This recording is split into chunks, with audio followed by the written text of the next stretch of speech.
여러분의 구독, 좋아요는 정말 큰 힘이 됩니다. 시작하기 전에 구독 꼭 눌러주세요. 바로 시작할게요. 한 명의 젊은 검사가 대한민국 정치사를 뒤바꿀 줄 누가 알았을까요? 그 검사의 이름은 한동훈. 49살의 나이로 법무부 장관에 오르며 윤석열 정부의 최연소 국무위원이 되었고, 이제는 대통령을 꿈꾸는 정치인이 된 인물입니다. 하지만 그의 여정은 결코 평탄하지 않았습니다. 4번의 좌천을 견뎌내며 굽히지 않았던 신념, 그리고 적폐청산의 최전선에서 보여준 불굴의 의지. 오늘 우리는 한동훈이라는 한 남자의 파란만장한 인생 여정을 들여다보겠습니다. 이야기는 충청북도 청주에서 시작됩니다. 서울에서 태어났지만 유년 시절을 청주에서 보낸 한동훈은 어려서부터 남다른 영특함을 보였습니다. 또래 아이들이 만화책에 빠져 있을 때 한동훈은 이미 신문의 정치면을 관심있게 들여다보는 아이였습니다. 부모님은 이런 아들의 모습을 보며 대견해했지만 동시에 걱정스럽기도 했습니다. 너무 일찍부터 어른스러운 아이였기 때문입니다. 학창시절 한동훈의 성적은 늘 상위권이었습니다. 특히 논리적 사고력이 뛰어났던 한동훈은 토론 시간이면 어김없이 빛을 발했습니다. 선생님들조차 감탄할 정도로 체계적이고 설득력 있는 논리를 펼쳐 보였습니다. 그때부터 주변 사람들은 한동훈이 장차 법조인이 될 것이라고 예상했습니다. 대학 입시를 앞두고 한동훈의 마음속에는 확고한 목표가 자리 잡고 있었습니다. 서울대학교 법과대학에 진학해서 정의로운 법조인이 되겠다는 꿈이었습니다. 한동훈은 그 꿈을 향해 하루도 빠짐없이 새벽 5시에 일어나 공부에 매진했습니다. 친구들이 놀자고 해도 한동훈은 단호하게 거절했습니다. 목표가 분명했기 때문입니다. 드디어 대학 입시 결과 발표 날이 왔습니다. 한동훈의 손은 떨렸지만 마음 한편으로는 자신이 있었습니다. 그동안의 노력이 헛되지 않을 것이라는 믿음이 있었습니다. 결과는 합격. 서울대학교 법과대학 합격 소식을 들은 순간 한동훈의 눈에는 기쁨의 눈물이 맺혔습니다. 부모님 역시 아들을 끌어안으며 함께 울었습니다. 서울대학교에 입학한 한동훈은 곧바로 사법시험 준비에 돌입했습니다. 대학 생활의 낭만이나 동아리 활동보다는 오직 사법시험 합격만을 바라보며 하루하루를 보냈습니다. 도서관이 문을 열면 가장 먼저 들어가고 문을 닫을 때까지 자리를 지켰습니다. 한동훈의 자리는 언제나 정해져 있었고 도서관 사서들조차 한동훈의 열정에 감탄했습니다. 사법시험은 당시 대한민국에서 가장 어려운 시험 중 하나였습니다. 수많은 법학도들이 도전했지만 극소수만이 합격할 수 있는 좁은 문이었습니다. 한동훈도 처음 몇 번의 도전에서는 고배를 마셔야 했습니다. 하지만 포기하지 않았습니다. 오히려 더욱 치밀하게 공부 계획을 세웠고 부족한 부분을 보완하기 위해 노력했습니다. 마침내 사법시험에 합격한 한동훈은 1998년 2월 사법연수원을 수료했습니다. 그때의 기분은 말로 표현할 수 없을 만큼 벅찼습니다. 어린 시절부터 꿈꿔왔던 법조인의 길이 드디어 눈앞에 펼쳐진 것입니다. 하지만 한동훈의 여정은 여기서 끝나지 않았습니다. 오히려 진짜 도전이 이제 시작되는 것이었습니다. 사법연수원을 수료한 한동훈은 먼저 대한민국 공군에서 군법무관으로 복무했습니다. 군대에서의 경험은 한동훈에게 새로운 시야를 열어주었습니다. 이론으로만 배웠던 법이 실제로 어떻게 적용되는지, 그리고 법이 사람들의 삶에 얼마나 큰 영향을 미치는지를 체감할 수 있었습니다. 특히 군 내부의 다양한 사건들을 처리하면서 한동훈은 정의란 무엇인지에 대해 깊이 고민하게 되었습니다. 군 복무를 마친 한동훈은 2001년 서울지방검찰청 초임검사로 임관했습니다. 28살의 한동훈에게 검사 배지를 달던 날의 감동은 지금도 생생합니다. 거울 속 자신을 바라보며 다짐했습니다. 정의로운 검사가 되겠다고, 부패와 불의에 맞서는 용기 있는 검사가 되겠다고 말입니다. 초임 검사 시절 한동훈은 누구보다 열심히 일했습니다. 선배 검사들도 혀를 내두를 정도로 꼼꼼하고 치밀했습니다. 작은 사건 하나라도 대충 넘어가는 법이 없었습니다. 피의자 조사를 할 때도 철저하게 준비했고 공판에 임할 때도 완벽한 논리로 무장했습니다. 동료들은 한동훈을 보며 저런 검사가 되어야 한다고 입을 모았습니다. 한동훈의 뛰어난 능력은 곧 인정받기 시작했습니다. 대검찰청 중앙수사부와 서울중앙지방검찰청 등 주요 부서를 거치게 되었고 특히 금융범죄와 대기업 비리 수사 분야에서 두각을 나타내기 시작했습니다. 복잡한 금융구조와 회계 조작을 파헤치는 일은 결코 쉽지 않았지만 한동훈은 밤낮 없이 자료를 분석하며 진실을 찾아나갔습니다. 2003년 한동훈에게는 검사로서 첫 번째 큰 도전이 찾아왔습니다. 바로 SK그룹 분식회계 사건이었습니다. 대한민국을 대표하는 재벌그룹의 회계 조작 의혹을 수사하는 일은 엄청난 부담이었습니다. 거대 기업의 로비와 압력이 예상되는 상황에서 30살의 젊은 검사 한동훈은 흔들리지 않았습니다. 오히려 더욱 철저하게 수사에 임했습니다. 한동훈은 SK그룹의 미로 같은 계열사 구조와 자금 흐름을 추적하기 시작했습니다. 수천 페이지에 달하는 회계 장부를 밤새워 분석했고 관련자들을 하나씩 불러 조사했습니다. 최태원 회장 측에서는 온갖 방법으로 수사를 방해하려 했지만 한동훈은 굴복하지 않았습니다. 마침내 최태원 회장의 분식회계 혐의가 명확해졌고 한동훈은 망설임 없이 구속영장을 신청했습니다. 재벌 총수가 구속되던 그 순간 검찰청 앞에는 취재진들이 몰려들었고 한동훈의 이름이 처음으로 언론에 크게 오르내렸습니다. 30살의 젊은 검사가 해낸 일이라고는 믿기 어려운 성과였습니다. 하지만 이것은 시작에 불과했습니다. 2004년 한동훈은 대선자 금수사단에 파견되어 더욱 민감한 사건을 맡게 되었습니다. SK, LG, 한화 등 대기업들이 한나라당에 불법 정치자금을 제공했다는 폭탄 같은 의혹이 터진 것입니다. 정치와 기업의 검은 커넥션을 파헤치는 일, 그 중심에 한동훈이 서게 되었습니다. 이 수사는 한동훈에게 더욱 큰 시련이었습니다. 재벌 기업들의 거센 반발은 물론이고 정치권에서도 압력이 쏟아졌습니다. 하지만 한동훈은 흔들리지 않았습니다. 오히려 더욱 꼼꼼하게 자금 흐름을 추적했고 마침내 서청원 한나라당 대표를 구속시키는 성과를 거두었습니다. 정치계는 발칵 뒤집혔지만 한동훈은 오직 법과 원칙만을 따랐습니다. 2006년 이번에는 현대기아차그룹이 한동훈의 수사망에 걸려들었습니다. 중앙수사부 감찰연구관이 된 한동훈은 정몽구 회장의 비자금 조성과 부당거래 의혹을 파헤치기 시작했습니다. 현대차는 한국 경제의 상징과도 같은 기업이었습니다. 하지만 한동훈에게 성역은 없었습니다. 현대기아차그룹의 복잡한 지배구조는 마치 거대한 미로 같았습니다. 수십 개의 계열사가 얽히고 설킨 자금 흐름을 파악하는 일은 쉽지 않았습니다. 하지만 한동훈은 포기하지 않았습니다. 밤을 새워가며 회계 자료를 분석했고 결국 정몽구 회장의 혐의를 밝혀냈습니다. 또 한 명의 재벌 총수가 한동훈의 손에 의해 구속되는 순간이었습니다. 2007년 부산지방검찰청으로 자리를 옮긴 한동훈에게는 또 다른 중대한 사건이 기다리고 있었습니다. 정군표 국세청장의 뇌물수수 사건이었습니다. 국세청장이라는 막강한 권력을 가진 인물의 비리를 수사하는 일, 한동훈은 이번에도 물러서지 않았습니다. 철저한 수사 끝에 정군표 전 청장을 구속시켰고 한동훈의 명성은 더욱 높아졌습니다. 이 시기 한동훈은 검찰 내에서 윤석열과 깊은 동지애를 쌓아가고 있었습니다. 두 사람은 정의에 대한 철학이 통했습니다. 불의와 타협하지 않고 끝까지 진실을 추구한다는 점에서 서로를 인정했습니다. 윤석열 역시 한동훈의 뛰어난 수사 능력과 흔들리지 않는 신념을 높이 평가했습니다. 한동훈은 자연스럽게 윤석열 사단의 핵심 인물로 자리 잡게 되었습니다. 시간이 흘러 2016년 말 대한민국 역사상 유례없는 사건이 터졌습니다. 박근혜 대통령과 최순실 간의 국정농단 사건이었습니다. 온 국민이 분노에 떨었고 매주 광화문 광장에는 촛불을 든 시민들이 모여들었습니다.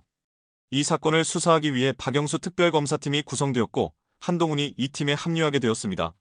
한동훈에게는 검사 인생 최대의 도전이 찾아온 것입니다. 현직 대통령의 국정농단을 수사하는 일, 그 무게감은 상상을 초월했습니다. 하지만 한동훈은 두려워하지 않았습니다. 오히려 지금까지 쌓아온 모든 경험과 실력을 발휘할 때라고 생각했습니다. 그리고 옆에는 믿을 수 있는 동지 윤석열이 있었습니다. 두 사람은 이제 대한민국 역사를 바꿀 수사를 시작하려 하고 있었습니다. 박영수 특별검사팀에 합류한 한동훈과 윤석열 수사팀장 앞에는 전례 없는 도전이 놓여 있었습니다. 현직 대통령과 민간인 최순실 간의 국정농단 사건, 이는 대한민국 헌정사상 가장 충격적인 사건 중 하나였습니다. 두 사람은 밤낮 없이 머리를 맞대고 수사 전략을 세웠습니다. 한동훈의 치밀함과 윤석열의 추진력이 완벽하게 조화를 이뤘습니다. 특검팀 사무실은 연일 불이 꺼지지 않았습니다. 한동훈은 박근혜 대통령과 최순실 사이의 복잡한 관계를 파헤치기 위해 수천 페이지에 달하는 자료를 분석했습니다. 청와대 문건, 미르재단과 K스포츠재단의 회계 자료, 그리고 수많은 증인들의 진술까지. 모든 것이 한 점으로 수렴되고 있었습니다. 가장 큰 난관은 법리적 해석이었습니다. 대통령과 민간인 사이의 관계를 어떻게 법적으로 규정할 것인가. 한동훈은 고민에 고민을 거듭했습니다. 그리고 마침내 경제공동체라는 개념을 도입했습니다. 박근혜 대통령과 최순실이 사실상 경제적 이익을 공유하는 공동체를 형성했다는 것이었습니다. 더 나아가 한동훈은 묵시적 청탁이라는 새로운 법리를 제시했습니다. 명시적인 청탁이 없어도 두 사람 사이의 특수한 관계만으로도 뇌물죄가 성립할 수 있다는 혁신적인 해석이었습니다. 이는 검찰 수사사의 길이 남을 법리적 성과였습니다. 2017년 3월 31일 드디어 박근혜 전 대통령이 구속되는 날이 왔습니다. 서울구치소로 향하는 차량을 바라보며 한동훈의 마음은 착잡했습니다. 개인적인 감정을 떠나 이것은 법치주의의 승리였습니다. 대통령이라고 해서 법 위에 있을 수 없다는 원칙이 관철된 순간이었습니다. 하지만 한동훈의 임무는 여기서 끝나지 않았습니다. 이제 삼성그룹의 이재용 부회장에 대한 수사가 기다리고 있었습니다. 삼성이 박근혜 정부에 제공한 거액의 자금이 사실상 뇌물에 해당한다는 의혹이었습니다. 한국 경제의 절대 강자 삼성을 상대로 한 수사, 그 부담감은 이루 말할 수 없었습니다. 한동훈은 삼성의 복잡한 자금 흐름을 추적하기 시작했습니다. 최순실 딸 정유라의 승마 지원, 미르재단과 K스포츠재단에 대한 출연금, 그리고 삼성물산과 제일모직의 합병 과정에서 국민연금공단의 찬성 의결까지 모든 것이 연결되어 있었습니다. 이재용 부회장에 대한 조사는 극도로 긴장된 분위기에서 진행되었습니다. 삼성 측에서는 최고의 변호사들을 동원해 대응했지만 한동훈은 흔들리지 않았습니다. 철저한 준비와 정확한 질문으로 이재용 부회장을 몰아붙였습니다. 결국 2017년 2월 17일 이재용 부회장이 구속되었습니다. 재벌 3세가 구속되던 순간 한국 사회는 또 한 번 충격에 빠졌습니다. 삼성이라는 거대한 권력도 법 앞에서는 평등하다는 것을 보여준 역사적인 순간이었습니다. 한동훈은 이제 명실상부한 대한민국 최고의 수사검사로 인정받게 되었습니다. 박영수 특검팀 활동이 끝난 후에도 한동훈의 활약은 계속되었습니다. 문재인 정부가 출범하면서 본격적인 적폐청산 작업이 시작되었고 한동훈은 그 중심에 서 있었습니다. 윤석열 서울중앙지검장과 함께 대한민국의 과거를 청산하고 새로운 미래를 여는 작업에 매진했습니다. 2018년 한동훈은 서울중앙지방검찰청 3차장 검사로 승진하며 이명박 전 대통령에 대한 수사를 지휘하게 되었습니다. 다스 실소유주 의혹과 각종 뇌물수수 의혹, 그리고 국정원 특수활동비 수수 의혹까지 이명박 전 대통령을 둘러싼 의혹들은 산더미 같았습니다. 다스 수사는 특히 복잡했습니다. 이명박 전 대통령이 다스의 실질적 소유주인지를 입증하는 일은 쉽지 않았습니다. 하지만 한동훈은 포기하지 않았습니다. 수십 년 전 자료까지 뒤져가며 진실을 찾아나갔습니다. 차명주식, 비자금 조성, 그리고 복잡한 소유 구조까지 모든 것을 하나하나 밝혀나갔습니다. 2018년 3월 22일 이명박 전 대통령이 구속되었습니다. 박근혜에 이어 또 다른 전직 대통령이 구속되는 초유의 사태였습니다. 한동훈은 연이어 두 전직 대통령을 사법 처리하는 데 핵심적인 역할을 했습니다. 이는 대한민국 사법사의 길이 남을 업적이었습니다. 하지만 한동훈의 활약은 여기서 그치지 않았습니다. 이제 사법농단 수사가 기다리고 있었습니다. 양승태 전 대법원장이 주도한 재판거래 의혹을 파헤치는 이는 사법부의 독립성과 공정성을 위협하는 중대한 사안이었습니다. 사법농단 수사는 한동훈에게 또 다른 도전이었습니다. 사법부 최고 권력자였던 대법원장의 비리를 수사하는 일은 극도로 민감했습니다. 하지만 한동훈은 주저하지 않았습니다. 법원 행정처의 내부 문건들을 샅샅이 분석했고 관련자들을 차례로 소환해 조사했습니다. 양승태 전 대법원장과 박병대, 고영한 전 대법관에 대한 기소는 사법부에 큰 충격을 주었습니다. 사법부 스스로가 정치적 거래에 연루되었다는 사실이 드러난 것입니다. 한동훈은 이 사건을 통해 사법부의 자정 능력을 회복시키는 데 기여했습니다. 재벌 적폐 청산도 계속되었습니다. 한동훈은 삼성전자의 이재용 회장을 불법 승계 의혹으로 다시 수사했습니다. 삼성물산과 제일모직의 합병 과정에서 국민연금공단의 의결권 행사가 적절했는지, 그리고 이 과정에서 이재용 회장이 어떤 역할을 했는지를 철저히 조사했습니다. 이 시기 한동훈은 자신의 검사 인생을 화양연화라고 표현했습니다.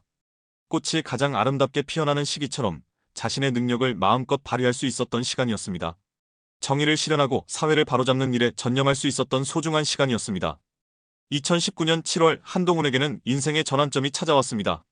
46살의 나이로 대검찰청 반부패강력부장에 승진한 것입니다. 최연소 검사장이라는 타이틀이 붙었습니다. 하지만 이 승진은 동시에 새로운 시련의 시작이기도 했습니다. 문재인 정부의 핵심 인사인 조국 법무부 장관 일가에 대한 수사가 시작된 것입니다. 조국 장관의 자녀 입시 비리, 사모펀드 투자 의혹, 그리고 각종 특혜 의혹까지 한동훈은 이 사건의 수사를 지휘하게 되었습니다. 조국 사건 수사는 한동훈에게 가장 큰 시련이었습니다. 지금까지는 정권의 적폐를 청산하는 일이었다면 이번에는 현 정권의 핵심 인사를 수사하는 일이었습니다. 정치적 압력과 여론의 거센 반발이 예상되는 상황에서도 한동훈은 흔들리지 않았습니다. 하지만 정권은 한동훈을 가만히 두지 않았습니다. 2020년 추미애 법무부 장관은 채널어 사건을 명목으로 한동훈을 부산고등검찰청 차장검사로 좌천시켰습니다. 서울중앙지검에서 부산으로, 그것도 검사장에서 차장검사로의 강등이었습니다. 하지만 이것은 시작에 불과했습니다. 얼마 후 한동훈은 법무연수원 연구위원으로 다시 발령받았습니다. 경기 용인분원에서 충북 진천본원으로, 검찰의 핵심 부서에서 한적한 연수원으로의 좌천이었습니다. 한동훈의 마음은 착잡했지만 굴복하지 않았습니다. 2021년 박범계 장관 재임 시기에도 또 다른 좌천이 이어졌습니다. 이번에는 사법연수원 부원장으로의 발령이었습니다. 문재인 정부 시절 총 4번의 좌천. 한동훈은 이 모든 시련을 묵묵히 견뎌냈습니다. 신념을 굽히지 않고 언젠가 다시 정의를 실현할 날을 기다렸습니다. 그 인내의 시간이 길게 느껴질 때마다 한동훈은 자신의 초심을 되새겼습니다. 검사가 되겠다고 다짐했던 그 순간 정의로운 사회를 만들겠다고 맹세했던 그 마음을 잊지 않으려 했습니다. 시련이 클수록 신념은 더욱 단단해졌고 좌천이 거듭될수록 의지는 더욱 강해졌습니다. 2022년 5월 10일 한동훈의 인생에 극적인 반전이 찾아왔습니다. 윤석열이 대통령에 당선되면서 모든 것이 바뀌기 시작한 것입니다. 그리고 5월 17일 윤석열 대통령은 한동훈을 초대 법무부 장관으로 임명한다고 발표했습니다. 49살 대한민국 헌정사상 두 번째로 젊은 법무부 장관이자 윤석열 정부 최연소 국무위원의 탄생이었습니다. 네 번의 좌천을 견뎌낸 한동훈이 이제 대한민국 법무행정의 최고 책임자가 된 것입니다. 그 소식을 들은 순간 한동훈의 가면은 남달랐습니다. 지난 몇 년간의 시련이 주마등처럼 스쳐 지나갔습니다. 경기 용인 분원의 쓸쓸한 사무실, 충북 진천 본원의 적막한 복도, 그리고 사법연수원의 조용한 강의실까지. 모든 것이 이 순간을 위한 준비였다는 생각이 들었습니다. 법무부 장관 취임 후 한동훈은 강력한 개혁 드라이브를 걸었습니다. 검찰 조직의 정상화가 최우선 과제였습니다. 문재인 정부 시절 정치적 논리에 휘둘렸던 검찰을 법과 원칙 중심으로 되돌려놓는 일이었습니다. 한동훈은 밤낮 없이 조직 개편 방안을 검토했고 인사 시스템을 대폭 손봤습니다. 특히 수사 역량 강화에 집중했습니다. 한동훈은 자신의 오랜 경험을 바탕으로 검찰의 수사 시스템을 혁신했습니다. 디지털 수사 역량을 강화하고 경제범죄 수사 전문성을 높이는 데 힘썼습니다. 또한 국정농단 수사 경험을 살려 고위공직자범죄수사처와의 협력 체계도 구축했습니다. 하지만 법무부 장관으로서의 길은 순탄하지 않았습니다. 야당과 시민사회에서는 한동훈을 윤석열의 신복이라며 강하게 비판했습니다. 검찰 출신 대통령의 검찰 출신 법무부 장관이라는 점에서 견제와 감시의 목소리가 높았습니다. 하지만 한동훈은 흔들리지 않았습니다. 오히려 더욱 투명하고 공정한 법무행정을 위해 노력했습니다.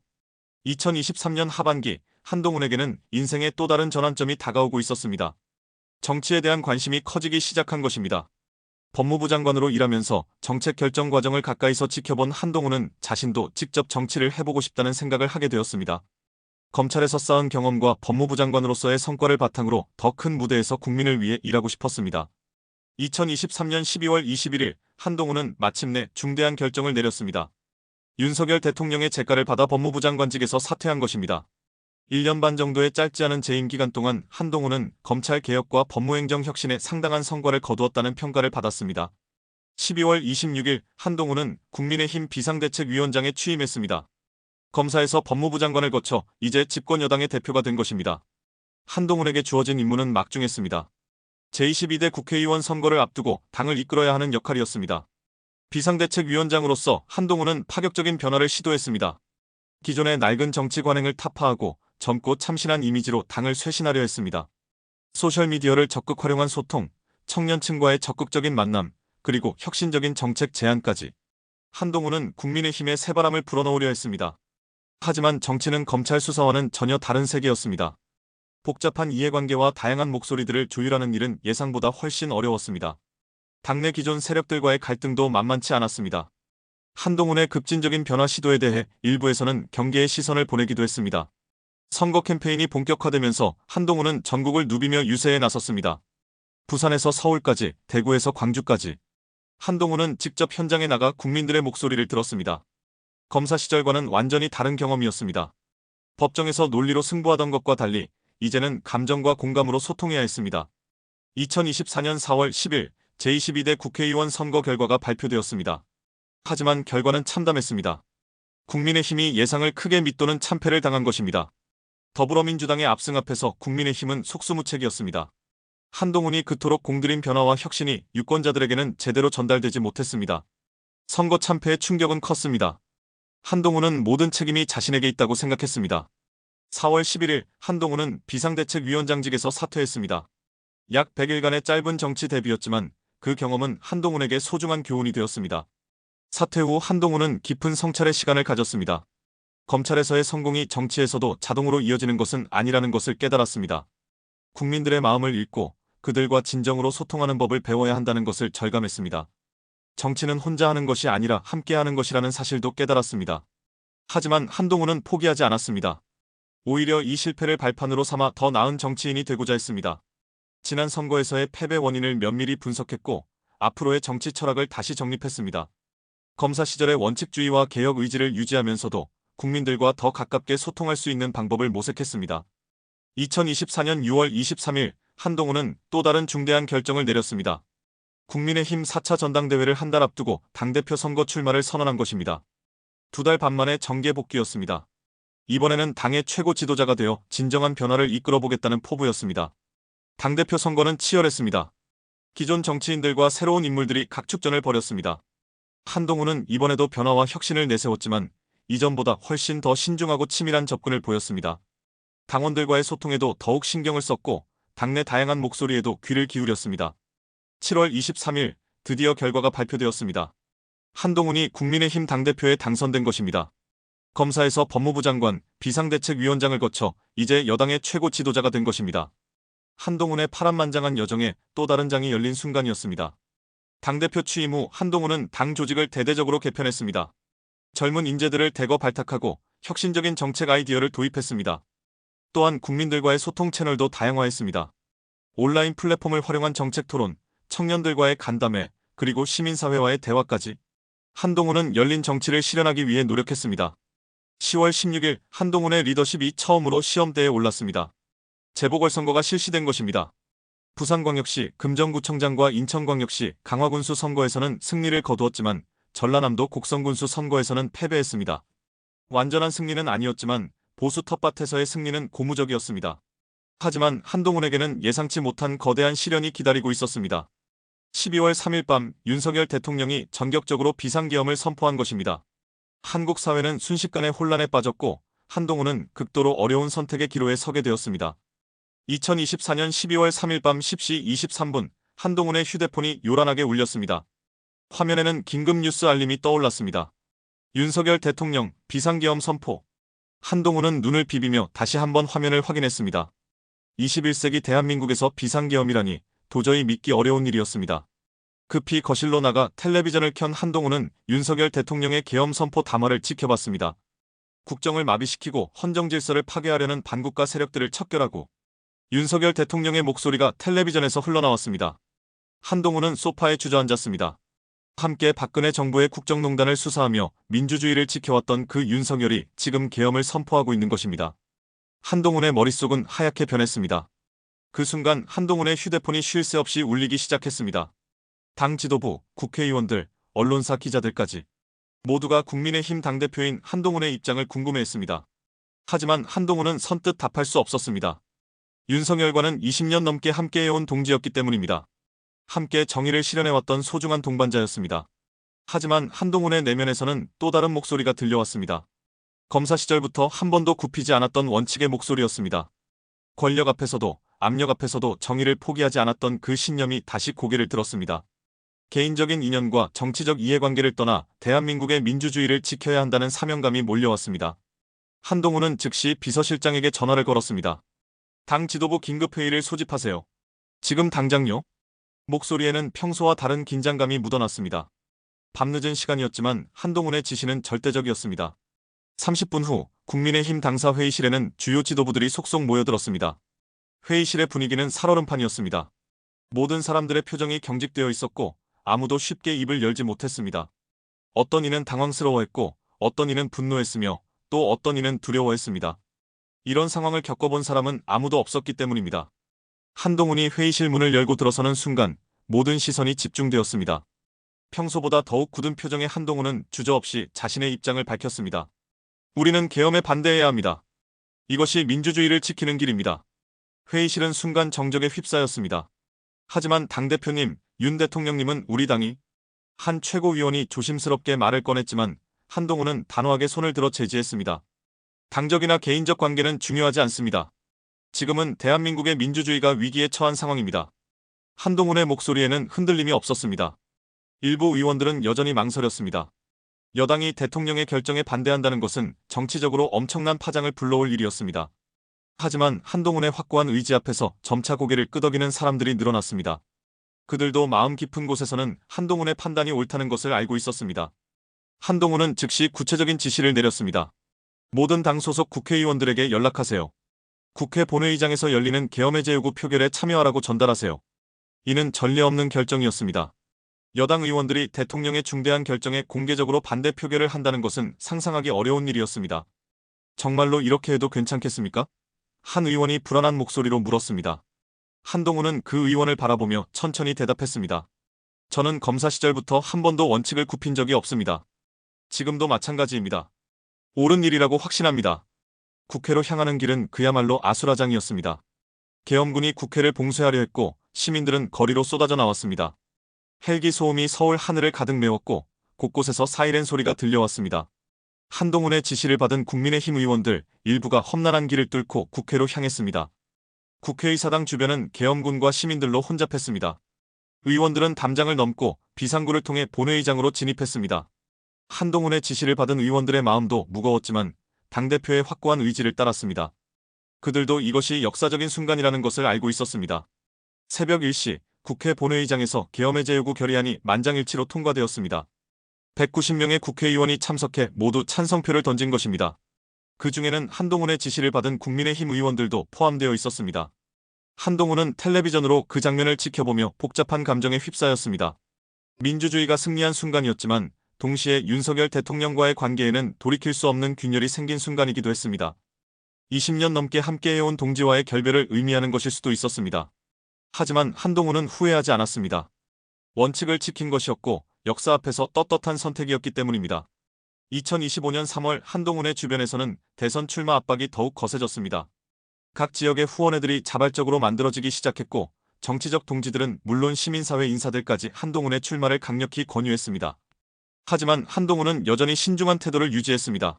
성급한 결정으로 또다시 실패를 반복하고 싶지 않았기 때문입니다. 3월 15일 한동훈은 부산 해운대에서 열린 보수정치 세미나에 참석했습니다. 전국에서 몰려온 300여 명의 참석자들 앞에서 한동훈은 새로운 보수의 길이라는 주제로 기조연설을 했습니다. 연설이 끝나자 우레와 같은 박수가 쏟아졌습니다. 참석자들의 열기가 대단했습니다. 한동훈, 한동훈. 참석자들의 구호가 세미나장을 가득 메웠습니다. 한동훈은 그 열기를 온몸으로 느꼈습니다. 아직도 자신을 지지해주는 사람들이 이렇게 많다는 것이 놀라웠습니다. 동시에 그들의 기대에 부응해야 한다는 무거운 책임감도 느꼈습니다. 세미나가 끝난 후 한동훈은 해운대 해변을 혼자 걸었습니다. 바닷바람이 얼굴을 스쳤고 파도 소리가 귀에 들려왔습니다. 한동훈은 지난 1년간의 여정을 되돌아봤습니다. 좌절과 성찰, 학습과 성장의 시간이었습니다. 이제 다시 무대에 오를 준비가 되었다는 생각이 들었습니다. 3월 말 한동훈은 가족들과 진지한 대화를 나눴습니다. 대선 출마는 가족 모두에게 큰 부담이 되는 일이었습니다. 치열한 경선과 본선, 그리고 당선 후의 막중한 책임까지. 가족들의 동의 없이는 할 수 없는 일이었습니다. 다행히 가족들은 한동훈의 결정을 지지해 주었습니다. 4월 5일 한동훈은 마침내 중대한 결정을 내렸습니다. 제21대 대통령 선거에 출마하기로 한 것입니다. 하지만 발표는 조금 더 미뤘습니다. 더 완벽한 준비를 위해서였습니다. 정책 공약을 다듬고 선거 조직을 구성하고 캠페인 전략을 세우는 일이 필요했습니다. 4월 10일 서울 중구 프레스센터에서 한동훈의 대선 출마 선언 기자회견이 열렸습니다. 200여 명의 기자들과 지지자들이 참석한 가운데 한동훈은 차분하지만 힘있는 목소리로 출마 의지를 밝혔습니다. 저는 새로운 대한민국을 만들기 위해 대통령 선거에 출마합니다. 한동훈은 출마 선언에서 자신의 정치 철학을 명확히 했습니다. 원칙을 지키되 현실을 외면하지 않는 정치, 보수의 가치를 지키되 변화를 두려워하지 않는 정치, 그리고 무엇보다 국민과 함께하는 정치를 하겠습니다. 지난 1년간의 성찰이 고스란히 담긴 메시지였습니다. 기자회견이 끝나자 한동훈은 곧바로 국민의힘 경선 참여 신청서를 제출했습니다. 이제 진짜 경쟁이 시작되는 것이었습니다. 김문수, 원희룡, 나경원 등 쟁쟁한 후보들이 이미 경선에 뛰어든 상태였습니다. 한동훈에게는 쉽지 않은 도전이 될 것이 분명했습니다. 경선 초기 한동훈의 지지율은 예상보다 낮았습니다. 과거 계엄 반대 논란이 보수층 일부에게는 여전히 부담으로 작용했습니다. 또한 다른 후보들에 비해 경선 준비가 늦었다는 점도 불리했습니다. 하지만 한동훈은 포기하지 않았습니다. 오히려 더욱 열심히 뛰어다녔습니다. 경선 첫 번째 TV 토론에서 한동훈은 강한 인상을 남겼습니다. 다른 후보들이 기존의 정치 논리에 매몰되어 있을 때 한동훈은 새로운 관점을 제시했습니다. 보수 정치도 시대에 맞게 변해야 합니다. 청년들이 꿈꿀 수 있는 보수, 서민들이 체감할 수 있는 보수 정치를 만들겠습니다. 한동훈의 정책 공약들은 기존 보수 정치와는 차별화된 내용들이 많았습니다. 청년 주택 정책, 기후변화 대응, 디지털 전환 등 미래 지향적인 공약들이 눈에 띄었습니다. 전통적인 보수 지지층뿐만 아니라 중도층과 청년층에게도 어필할 수 있는 정책들이었습니다. 경선 기간 중 한동훈은 전국을 누비며 당원들을 만났습니다. 대구, 부산, 대전, 광주까지. 어디를 가든 한동훈을 지지하는 당원들의 열기는 뜨거웠습니다. 특히 젊은 당원들 사이에서 한동훈의 인기는 압도적이었습니다. 변화가 필요하다는 것이 그들의 공통된 목소리였습니다. 하지만 경선 과정은 순탄하지 않았습니다. 다른 후보 진영에서는 한동훈의 과거 행보를 집중적으로 공격했습니다. 특히 계엄 반대 입장에 대해서는 당을 배신했다, 대통령을 등졌다는 강한 비판이 쏟아졌습니다. 한동훈은 이런 공격에 정면으로 맞섰습니다. 저는 당이나 개인보다 국가와 민주주의를 선택했습니다. 그리고 그 선택을 후회하지 않습니다. 한동훈의 반박은 단호했습니다. 정치인에게 가장 중요한 것은 원칙입니다. 상황에 따라 원칙을 바꾸는 정치인을 국민들이 신뢰하겠습니까? 한동훈의 이런 당당한 모습은 오히려 많은 당원들에게 좋은 인상을 남겼습니다. 자신의 신념을 굽히지 않는 모습, 원칙을 지키기 위해서라면 어떤 비판도 감수하는 모습이 진정성 있게 다가왔습니다. 경선 중반부터 한동훈의 지지율은 서서히 상승하기 시작했습니다. 4월 22일 1차 경선 결과가 발표되었습니다. 김문수 32%, 한동훈 28%, 원희룡 23%, 나경원 17%의 득표율을 기록했습니다. 한동훈은 2위로 2차 경선에 진출했습니다. 초반에 불리한 상황을 극복하고 선전한 것이었습니다. 한동훈의 캠프는 환호했지만 여전히 김문수와의 격차는 만만치 않았습니다. 2차 경선을 앞두고 한동훈은 더욱 공격적인 캠페인을 펼쳤습니다. 젊은 층과 여성층에 어필할 수 있는 정책들을 대거 발표했고 소셜미디어를 통한 소통도 강화했습니다. 또한 기존 정치의 한계를 뛰어넘는 새로운 비전을 제시했습니다. 한동훈의 핵심 메시지는 새로운 보수였습니다. 과거에 안주하지 않고 미래를 여는 보수, 기득권이 아닌 서민을 위한 보수, 배타적이지 않고 포용적인 보수를 만들겠습니다. 이 메시지는 많은 당원들에게 신선하게 다가왔습니다. 4월 29일 2차 경선에서 한동훈은 김문수 48%, 한동훈 35%, 원희룡 17%의 득표율로 2위를 유지했습니다. 결선 투표 진출이 확정된 순간이었습니다. 이제 김문수와의 1대1 승부만 남았습니다. 한동훈의 지지자들은 역전의 기회라며 희망을 품었습니다. 결선 투표를 앞둔 일주일은 그야말로 총력전이었습니다. 한동훈은 하루에 서너 군데씩 유세 일정을 소화했습니다. 당원들과의 만남, 언론 인터뷰, 정책 토론회까지 쉴 틈 없는 스케줄이었지만 한동훈은 지치지 않았습니다. 마지막 기회라는 생각으로 최선을 다했습니다. 결선 투표 마지막 TV 토론에서 한동훈과 김문수는 치열한 공방을 벌였습니다. 한동훈은 변화와 혁신을 강조했고 김문수는 안정과 경험을 내세웠습니다. 두 후보의 철학 차이가 극명하게 드러나는 토론이었습니다. 시청자들의 반응은 엇갈렸지만 한동훈의 토론 실력은 인정받았습니다. 5월 3일 드디어 결선 투표 결과가 발표되었습니다. 개표가 진행되는 동안 한동훈은 긴장된 마음으로 결과를 기다렸습니다. 초반에는 접전이었지만 시간이 지날수록 김문수가 앞서 나가기 시작했습니다. 최종 결과는 김문수 53%, 한동훈 47%였습니다. 패배가 확정되는 순간 한동훈의 마음은 복잡했습니다. 아쉬움과 실망이 컸지만 동시에 후련한 마음도 들었습니다. 최선을 다했다는 생각이 들었기 때문입니다. 한동훈은 즉시 김문수 후보에게 축하 전화를 걸고 당 통합을 위해 노력하겠다고 약속했습니다. 패배 선언 기자회견에서 한동훈은 차분한 모습을 보였습니다. 아쉽지만 당원들의 선택을 겸허히 받아들이겠습니다. 김문수 후보의 승리를 축하하며 보수 진영의 승리를 위해 최선을 다하겠습니다. 승부에서는 졌지만 품격에서는 이겼다는 평가를 받았습니다. 경선 탈락 후 한동훈은 김문수 후보의 선거 캠페인에 적극 참여했습니다. 전국 각지의 유세 현장에 나서서 김문수 후보에 대한 지지를 호소했습니다. 개인적인 아쉬움을 뒤로하고 당과 보수 진영의 이익을 우선시하는 모습이었습니다. 이런 한동훈의 모습은 많은 사람들에게 깊은 인상을 남겼습니다. 패배 후에도 품격을 잃지 않고 당 통합을 위해 노력하는 모습이 진정한 리더의 자질이라는 평가를 받았습니다. 한동훈의 정치적 미래에 대한 기대감도 더욱 커졌습니다. 대선 본선에서 김문수 후보가 당선되면서 한동훈의 역할은 더욱 중요해졌습니다. 새 정부 출범을 앞두고 한동훈에게는 여러 중요한 직책 제안이 들어왔습니다. 하지만 한동훈은 성급한 결정을 내리지 않았습니다. 더 신중하게, 더 의미 있는 역할을 찾고 싶었습니다. 지금 한동훈은 새로운 미래를 준비하고 있습니다. 검사로 시작해 정치인이 된 파란만장한 여정, 그 과정에서 겪은 성공과 실패, 좌절과 성장의 경험들이 모두 한동훈을 더 성숙한 리더로 만들고 있습니다.